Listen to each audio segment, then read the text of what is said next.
Hello and welcome back to IMI. I'm Fletcher, and this is my review for Rogue Agent, written and directed by Declan Lawn and Adam Patterson, with another writing credit for Michael Bronner. This is starring Gemma Arterton, James Norton, and Sarah Goldberg. I'll just give you a quick synopsis. The extraordinary and chilling story of a career conman who masqueraded as an MI5 agent and fooled people into going into hiding, and the woman who fell for him and then brought him down. Now, I personally have removed the person's name. I'll go into it later, but let me just get through to how I felt about this dramatization about real true crime events. So, I feel like I'm a bit biased because I've seen the Netflix docuseries prior to this, and obviously that just puts you in full critical mode. You know, everything you're seeing, you're speculative of exactly how well they've got it, how accurate it is to the chain of events that you've heard of. I'll tell you now, definitely if you're going to watch either the film, the dramatization first, and then watch the docuseries, because I feel like you would go further down the rabbit hole that way, or just watch the docuseries, because the film itself I don't feel portrays the real level of depravity of this person. What is good about the film? Well, the acting is great. You've got Gemma Arterton, who I recognize from Quantum of Solace as the aptly named Strawberry Fields. She was also in Prince of Persia with Jake Gyllenhaal. Didn't see that one. She's a great actress. She's clearly the standout of everyone here, being the main role as well.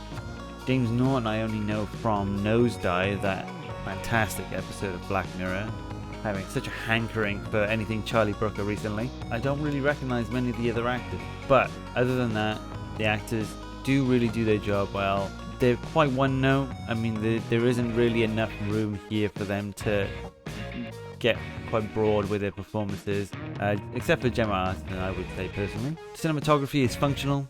It looks nice. It's not like another ugly Netflix movie. It's fine. It's very British. It definitely captures the drudgery of British lifestyle to quite an acute level. Other than that, it's really just kind of a weird side spin-off episode of The Bill, you know, but less drama, more horror. It didn't just happen to someone, it happened to so many people over the space of decades whose lives are ruined. Without me having to go into spoilers, ultimately the dramatization doesn't quite cover the entire chain of events. I wouldn't say it's much of a spoiler to say that it's like as if they didn't actually do the end, they didn't do the final act, and for me that's a real disservice to the victims, because the problem is he's still out there and he's still doing these things. This is a real problem with Netflix at the moment, is that we have all these true crime series, documentaries. They don't vilify these characters, they glorify them. I love true crime, all the different kind of weird, strange con man like they've been the focus of the media for many, many years. But I'm also aware that it's not good to put these people on a pedestal and give them the validation that they crave. That's exactly what we should not be doing. And that's the reason why I have not named the person in the film, because they don't deserve to be named. They're terrible people. Don't Fuck with Cats is pretty much one of the first ones that I watched on Netflix, which kind of highlighted this in their own deeply hypocritical way, where they tell this story of horrific events, these disgusting events, and then at the end talk about that's exactly what the killer wanted, is they wanted us to glorify him, to put him on a stage, to get him written in the history books, and then they blame us for watching it. And it's like, well, you made the content. It's distinctly hypocritical, and it's also dangerous. And this is no different. This film kind of, it doesn't glorify him, but it still gives him the validation.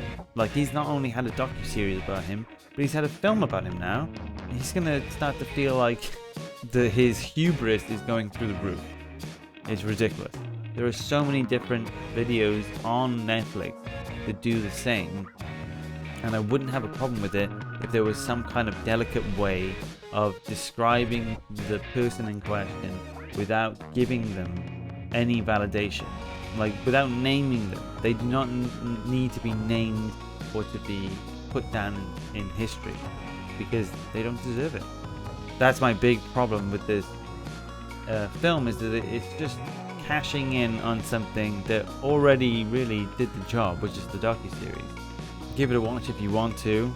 I would say it's a critical miss personally, because what we're seeing here is already covered in the docuseries, and there's more. There is actually more to it than they portray. This is not a knocking on the directing, the acting, the writing, or anything like that. I mean, it's fine. The acting's great. But that being said, I don't think that we should be validating this kind of practice on any type of platform, whether it be Netflix, Disney, or whatever. If you're going to do stories about serial killers, completely change their names, maybe even fictionize the event, and then go, oh, by the way, this is based on true events and it's pointing towards this, but still, just don't name them. Don't name them. But Candyman, if you have a chance, maybe watch the docuseries, The Puppet Master, I think it's called. Other than that, always good to see you every Monday, guys. Monday is fun day here at Emmy, doing our reviews and talking about anything else. I've been Fletcher. Thanks for the likes, love for the subs, and I'll see you guys next time. Bye.